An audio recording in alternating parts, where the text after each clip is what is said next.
Vous savez ce que c'est les tiques? Et vous en avez marre d'en retrouver sur vous après vos balades en forêt? Venez, je vais vous en parler.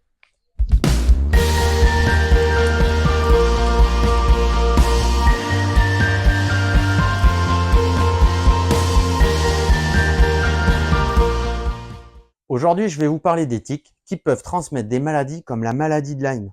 En 2018, on estimait à plus de 100 000 le nombre de cas de cette maladie en France. Il est donc important de s'en prémunir.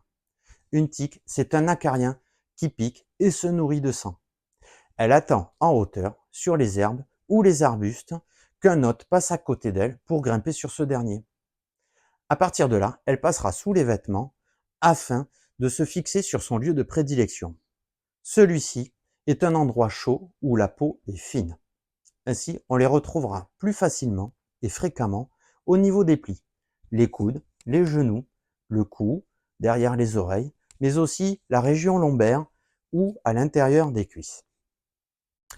Enfin, on en trouvera fréquemment au niveau du nombril.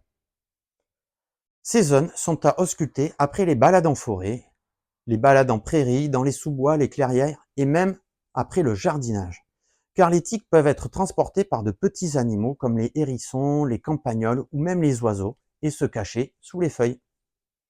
Face à cela, plusieurs précautions sont à adopter lorsque l'on fréquente ces différents endroits. Premièrement, bien sûr, évitez de vous balader dans de grandes herbes au milieu des arbustes. Glissez également vos bas de pantalon dans les chaussettes. Portez des vêtements longs qui couvrent les bras, les jambes, ainsi que des chaussures fermées.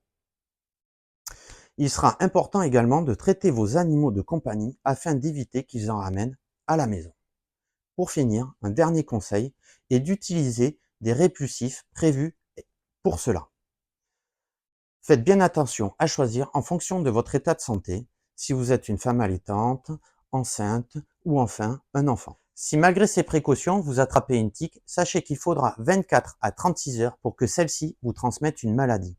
C'est le temps nécessaire pour qu'elle puisse se fixer à votre peau et commencer son repas de sang. Dans tous les cas, il faudra l'ôter le plus rapidement possible.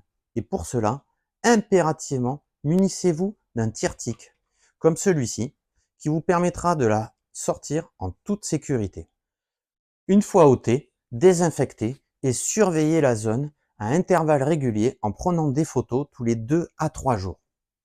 Ainsi, vous pourrez vérifier l'absence de l'apparition d'un halo rouge centrifuge dont l'intérieur paraît sain ou est rosé.